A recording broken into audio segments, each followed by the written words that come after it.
Julian Assange, fundador de Wikileaks, para el cierre virtual de esta Conferencia Internacional de Software Libre en su 7ª edición.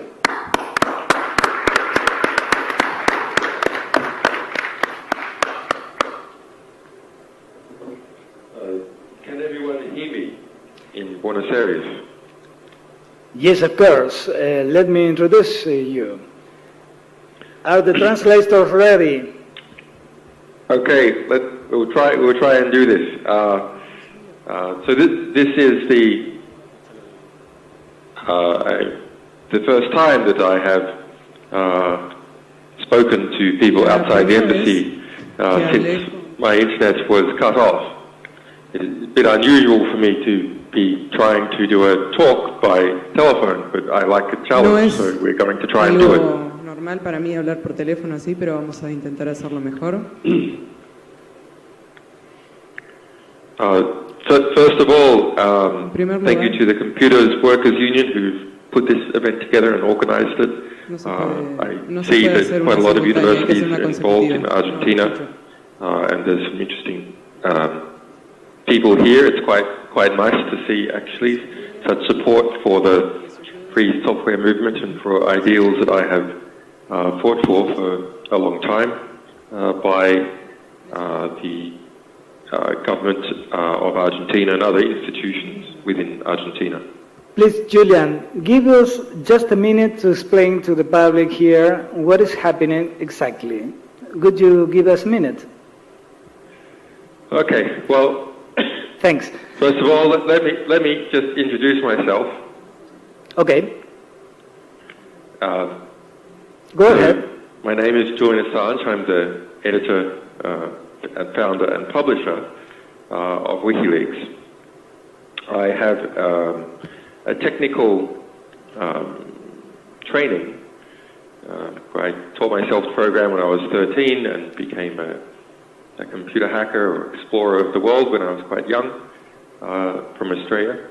And then developed a lot of free software in different projects and became a system administrator and started my own internet service in Australia and writing cryptography programs to protect people and their privacy from spying, and wrote some books about that type of thing, and studied the National Security Agency, and eventually I studied theoretical physics and decided that actually I wanted to try and bring about more education and justice in the world, and that the easiest way for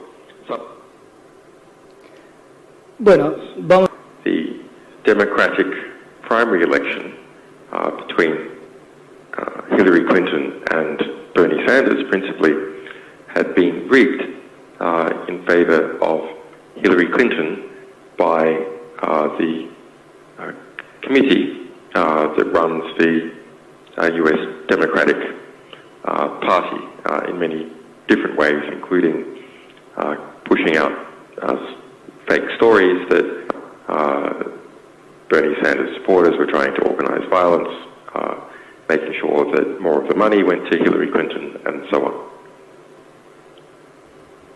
When we released those 20,000 emails, we did it in a way which we've become famous for, which is to make a special customized search engine to search them. It's actually quite hard to make a search engine to display and search through email because there's so many broken mail standards and mail programs.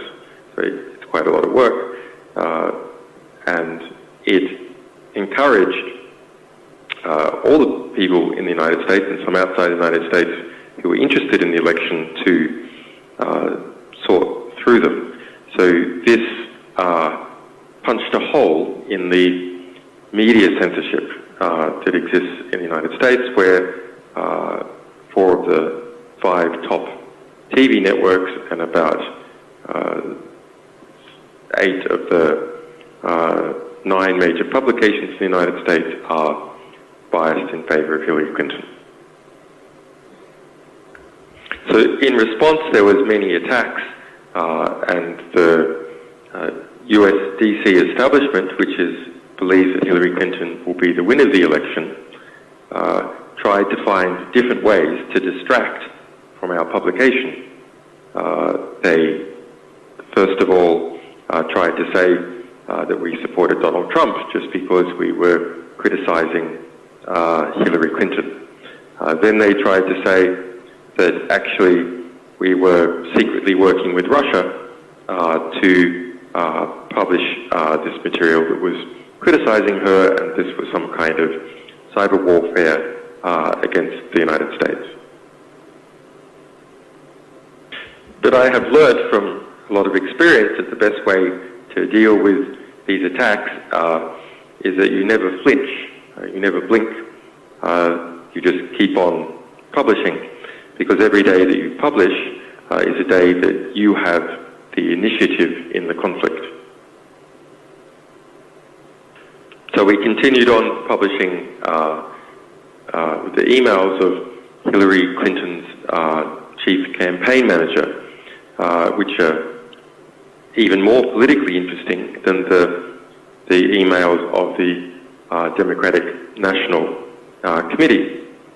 I had been exploring what was the connection between Hillary Clinton and her campaign manager and the sale of 20% of all the US uranium to Russia through a company in the United States called Juul Limited. And that was very interesting, and we showed that Clinton's campaign manager had been lying about his investments in this nuclear energy company, and he was very closely connected with a big Canadian mining magnate, and that he had 75,000 shares in his company, and then he moved it into another company secretly controlled by his daughter, and so on. But much more important was that in the investigation we managed to get hold of more than 50,000 emails related to Hillary Clinton's chief campaign manager, John Podesta. So this time we started a different strategy, which was to write an algorithm called the stochastic terminator, which is designed to be unpredictable and to adjust how much it publishes and what it selects based upon what we as human beings suggest to it, but also based upon what it reads in the news. And so it selects the emails to be published and publishes them each day, and we started doing that on the 7th of October. And this really whipped up a crazed hornet's nest atmosphere in the Hillary Clinton campaign and in all the establishments that are backing her. Now, we always had the analysis that Hillary Clinton will win for sure. We've had that analysis from more than 12 months ago.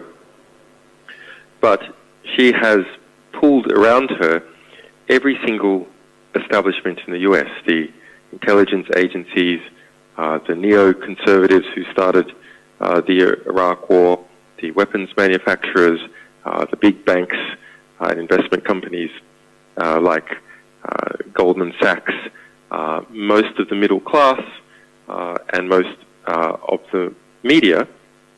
And so now we have all these people, all these establishments trying to defend Hillary Clinton from being exposed as having many corrupt relationships. So they started attacking our servers with denial of service attacks and attempted hacking attacks.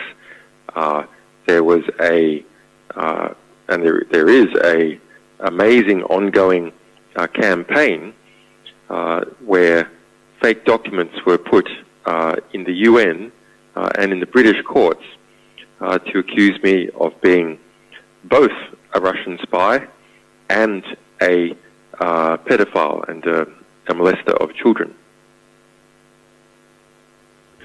You can look up that amazing story that we tracked down, how this hoax was made at the UN and in the British courts to call me a Russian spy and a pedophile by a front company in the United States, in Texas, called Todd and Claire. But that wasn't enough, so the pressure started to increase and started to pressure Ecuador, which some of the opposition parties in Ecuador were sympathetic to, perhaps because of their relationships with the United States, and pressure or statements made to Ecuador at the political level and at the intelligence level that I needed to be stopped or there would be consequences. But Wikileaks is a global publisher, publishes 1 million documents a year. We publish from France, Germany, several Norway, Holland, and several other countries, and we have most of our lawyers and staff in the EU and the United States. We don't publish from Ecuador, no particular reason, just the bandwidth is cheaper and the servers are cheaper in Europe rather than in Ecuador. So the United States and United States government, in the form of John Kerry, the Secretary of State, and some other U.S. officials, and the Hillary Clinton campaign, kept putting forth propaganda to say that our publications revealing various forms of corruption and scandal within Hillary Clinton's network was in fact interference in the United States electoral process. But this is not interference in the electoral process. This is the definition of the electoral process, is for media organizations, and in fact everyone, to publish the truth and their opinion about what is occurring. There cannot be a free and informed election unless people are free to inform. So you basically have the Obama administration taking control of parts of the government and using the government to try and shut down critical, true information being revealed and analyzed by Wikileaks, being read by the American population. So now let's look at it from Ecuador's point of view. While I disagree that they didn't give me any notice about what was occurring, I did not like how it was done. I am very sympathetic as to the concern that the Ecuadorian state had. Ecuador, like most states that are not empires, has a policy of non-intervention in the interior processes, including elections, of other states. Now, it makes perfect strategic sense why small states should have such a policy, because if they do not have such a policy, larger states can use that as the excuse to intervene in their affairs or their elections. So here we have a dilemma. On the one hand, Wikileaks is a publisher that doesn't publish from Ecuador, and it is a publisher. Its duty and its obligation is to publish everything that is true that it can get its hands on about a very important election that is occurring right now in the United States. On the other hand, the big TV networks in the United States, with the exception of Fox, are controlled by Clinton supporters, and the U.S. intelligence establishment, which is also aligned to Clinton, pushing statements before the public that WikiLeaks publishing about the U.S. election is interference in the U.S. election, which is false, but nonetheless it is a claim that is being made very loudly in the U.S. And this claim, although false, could be used to legitimize the United States interfering in Ecuador's election next year. Now, of course, we actually publish from Germany, France, Holland, Norway, and so on. The United States has, as far as we're aware, not tried to apply significant country pressure to those countries. But I am a symbol as the ideological leader of WikiLeaks, and that symbol is being protected as a political refugee by the state of Ecuador. So they think they can go after the symbol, and they think they can bully or try to bully Ecuador because it is a state in Latin America that's not the size of Brazil. So we end up with a strategic position by Ecuador that the internet, the embassy, is shut off until the end of the election, so that Ecuador's policy of non-intervention can't be misinterpreted by actors in the United States and even domestically in Ecuador. Of course, I don't agree with it, but I understand it.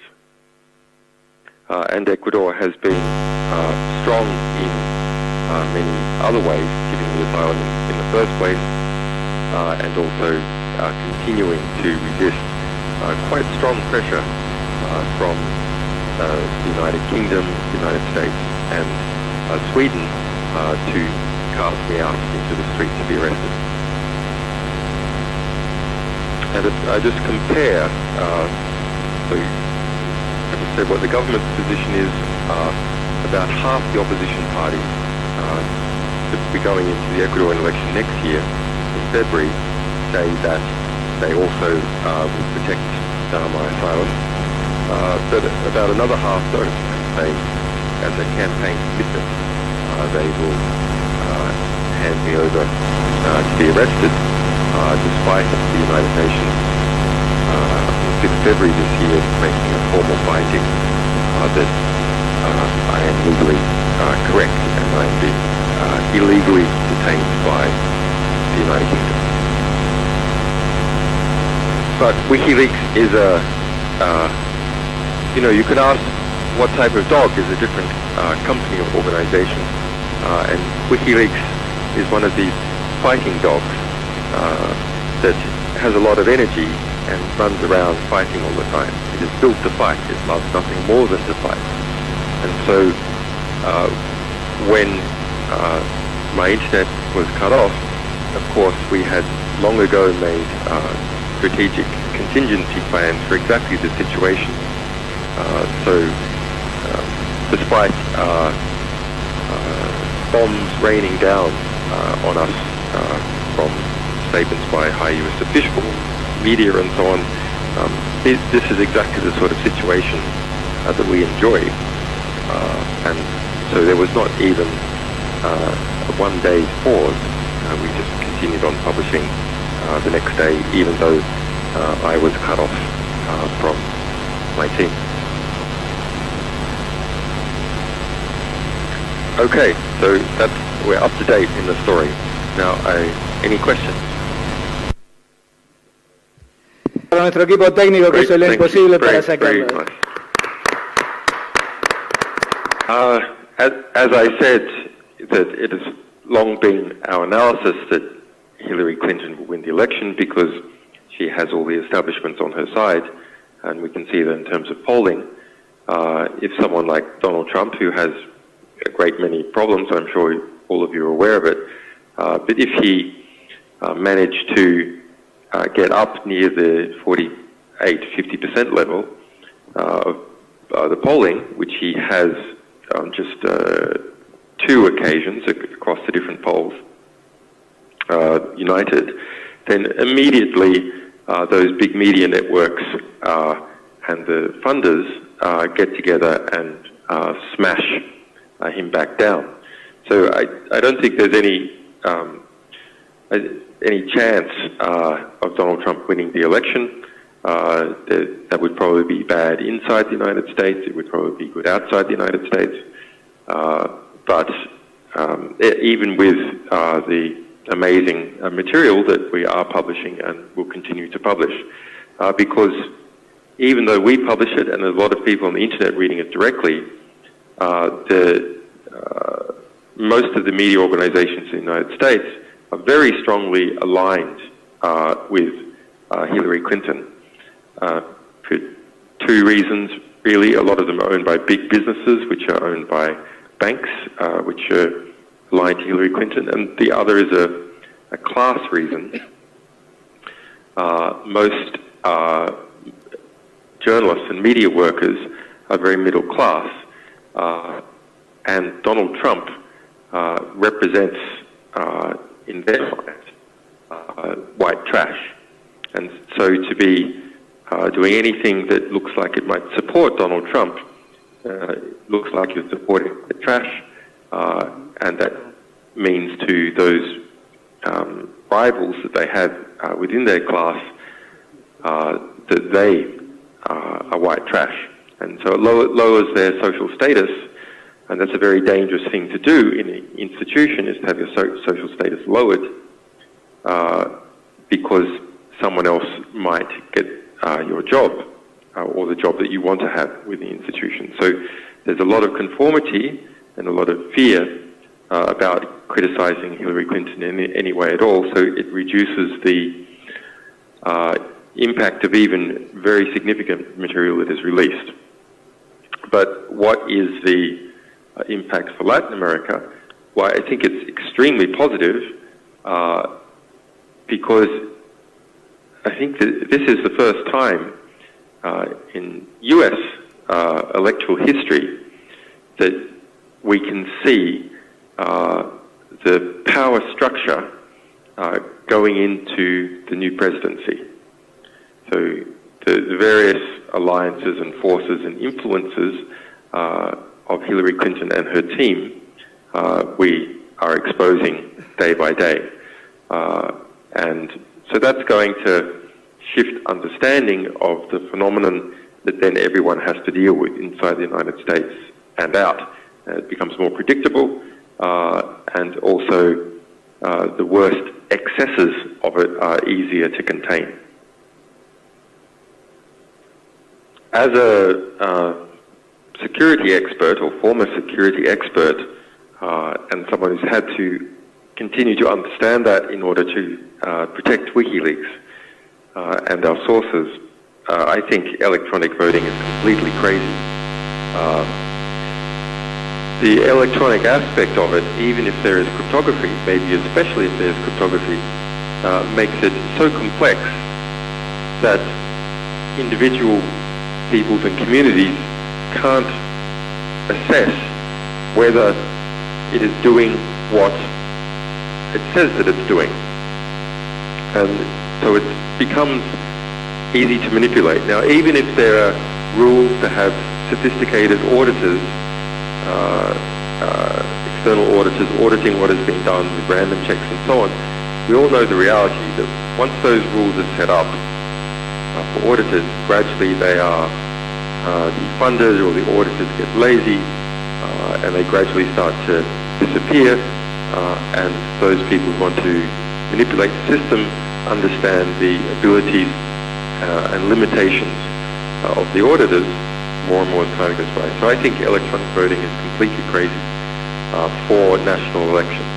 perhaps for some other things it might be all right, but national elections, where there's real power involved, I think this is mad. On the second part of that question about overseas processing data in the United States and elsewhere, obviously the information, if it's in US jurisdiction, is accessible to US authorities. However, that said, it might even be more accessible if it's not in US jurisdiction, because they hack it and steal it anyway.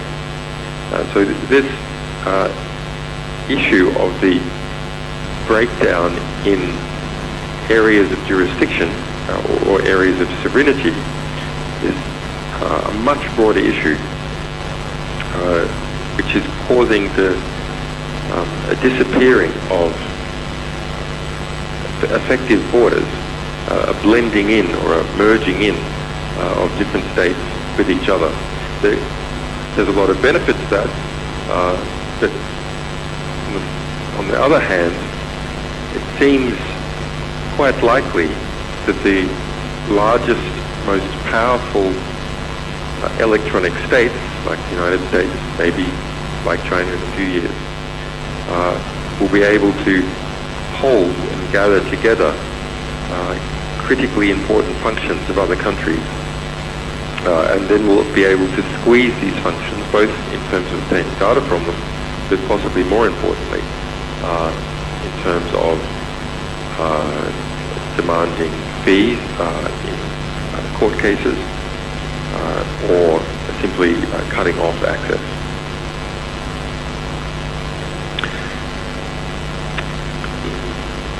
The power structures of the whole world are becoming computerized. That shouldn't be any surprise to anyone in this room. And therefore we, as technological workers, can have a unique ability to shape the power that is to become, and not simply be useful idiots, which is how politicians and generals and company executives think of most technical workers, but rather be intelligent, skilled technicians that understand not just about our technical labours, but understand how our technical labours interface and facilitate the evolving structure of international civilization, and of course within our own country. Now, efforts to establish our own rules and our own culture in, say, the free software community have produced really quite important advances, but at the same time, some of those advances, like free software, are also being treated as a common and gobbled up by ever larger corporations like Google, or ever more abusive mega government institutions like the National Security Agency, which uses Linux and free software all over the place. That's nothing for us to be proud of, that the fruit of our minds is being used in that way. That's rather something to be ashamed of, that the fruits of our mind can be taken and repurposed in a way to make the world that we live in less free and less humane. So Wikileaks is the vision that I had for using my technical skills to do something about some of these problems, but there's many other ways in which one can do it. I think the important thing is to kind of look at what is happening in the world as the rest of the world's power structures coming into our domain, and try and thereby exercise some influence over the situation, rather than seeing our domain as something that is being gobbled up by these existing power structures. So this is a very important question. One of the major power elements in society, one which shapes our thinking about the problems that we have, and our solutions to our problems can only be as good as the clarity of our thinking, is of course the media, the mass media. And we're also shifting into control from social media. So why social media and easy internet publishing has broken through a lot of the censorship on behalf of various establishments that the mainstream media has been performing. At the same time, there is consolidation in the owners of social media that is leading to various forms of censorship.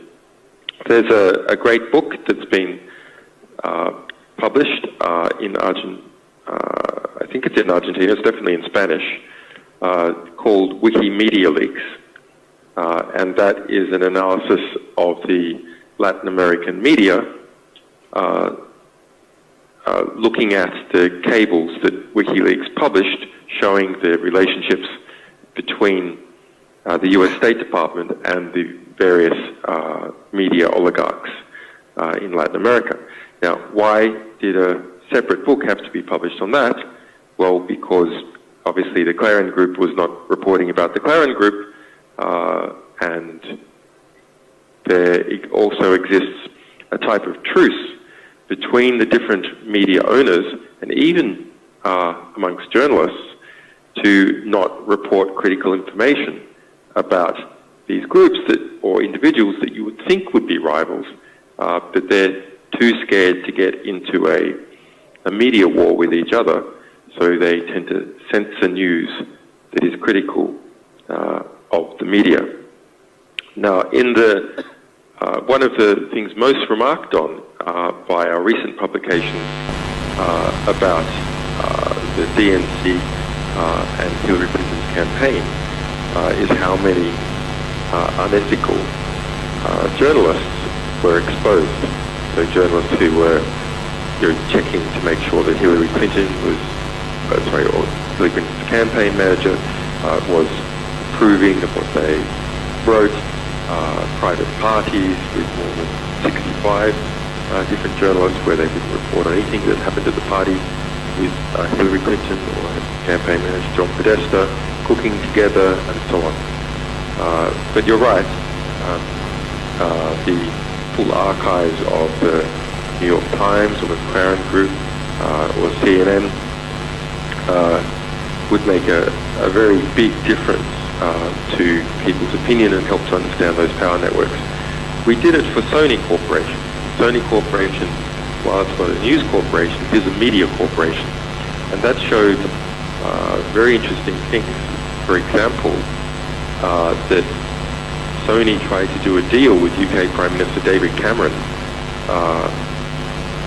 at the time of the Scottish referendum in 2014 to not air a TV series which was pro-Scottish until after the referendum. So he met with David Cameron, and that was the strategy letter going into that meeting. They wanted to do that, and what could they get from Cameron? Well, they could get some tax concessions from the UK Prime Minister in exchange for killing off this TV series about Scotland, which would increase Scottish nationalism. So those sorts of games are at play in all the big media groups. De acá de la Asociación Gremial de Computación. Gracias también a nuestra compañera traductora, ha hecho un impecable trabajo. Thanks guys. Stay strong. Bye bye. Muchísimas gracias, Julian. Esperamos contar con tu participación en otro evento organizado tal vez en un futuro. Julian Assange, fundador de Wikileaks, para el cierre virtual de esta Conferencia Internacional de Software Libre en su 7ª edición.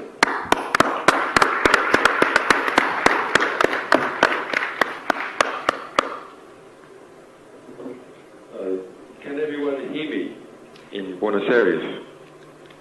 Yes, of course. Let me introduce you. Are the translators ready? Okay, we'll try and do this. So this is the first time that I have spoken to people outside the embassy since my internet was cut off. It's a bit unusual for me to be trying to do a talk by telephone, but I like a challenge, so we're going to try and do it. Normal para mí hablar por teléfono así, pero vamos a intentar hacerlo mejor. So first of all, thank you to the Computers Workers Union who've put this event together and organized it. I see that quite a lot of universities are involved in Argentina, and there's some interesting people here. It's quite nice to see actually such support for the free software movement and for ideals that I have fought for a long time by the government of Argentina and other institutions within Argentina. Please, Julian, give us just a minute to explain to the public here what is happening exactly. Could you give us a minute? Okay, well, thanks. First of all, let me just introduce myself. Okay. Go ahead. My name is Julian Assange. I'm the editor and founder and publisher of Wikileaks. I have a technical training. I taught myself to program when I was 13 and became a computer hacker or explorer of the world when I was quite young from Australia. And then developed a lot of free software in different projects and became a system administrator and started my own internet service in Australia and writing cryptography programs to protect people and their privacy from spying, and wrote some books about that type of thing, and studied the National Security Agency, was criticizing her, and this was some kind of cyber warfare against the United States. But I have learned from a lot of experience that the best way to deal with these attacks is that you never flinch, you never blink, you just keep on publishing, because every day that you publish is a day that you have the initiative in the conflict. So we continued on publishing the emails of Hillary Clinton's chief campaign manager, which are even more politically interesting than the emails of the Democratic National Committee. I had been exploring what was the connection between Hillary Clinton and her campaign manager and the sale of 20% of all the US uranium to Russia through a company in the United States called Juul Limited.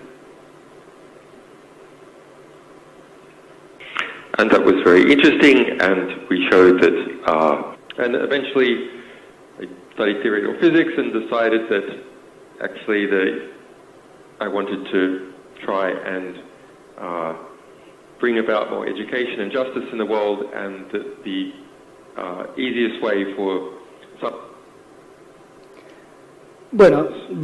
the Democratic primary election between Hillary Clinton and Bernie Sanders principally had been rigged in favor of Hillary Clinton by the committee that runs the US Democratic Party in many different ways, including pushing out fake stories that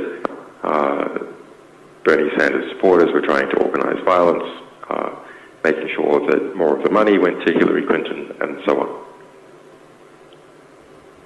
When we released those 20,000 emails, we did it in a way which we've become famous for, which is to make a special customized search engine to search them. It's actually quite hard to make a a search engine to display and search through email, because there's so many broken mail standards and mail programs.